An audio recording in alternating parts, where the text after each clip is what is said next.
নানা অনিয়ম ও বিতর্কিত কর্মকাণ্ডের জন্য মুক্তিযোদ্ধা দলের সভাপতি ইশতিয়াক আজিজ উলফাতকে বহিষ্কার, মুক্তিযোদ্ধা প্রজন্ম দলকে অন্যান্য সহযোগী সংগঠনের ন্যায় অঙ্গ সংগঠনের অন্তর্ভুক্ত করা সহ বিভিন্ন দাবিতে গাজীপুরে সংবাদ সম্মেলন অনুষ্ঠিত হয়েছে।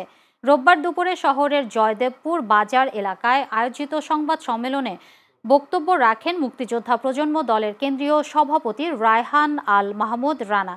এ সময় তিনি দাবি করেন, গত ২৯ বছর জাতীয়তাবাদী মুক্তিযোদ্ধা দলের অন্তর্ভুক্ত মুক্তিযুদ্ধের প্রজন্ম দল বিভিন্ন রাজনৈতিক আন্দোলনে গুরুত্বপূর্ণ ভূমিকা পালন করেছে, কিন্তু সংগঠনের সভাপতি ইশতিয়াক আজিজ উলফাতের বিতর্কিত ভূমিকা দলের সুনাম ক্ষুণ্ণ হচ্ছে। এ অবস্থায় তার বহিষ্কার ও মুক্তিযুদ্ধের প্রজন্ম দলকে অন্যান্য সহযোগী সংগঠনের ন্যায় অন্তর্ভুক্ত করতে হবে।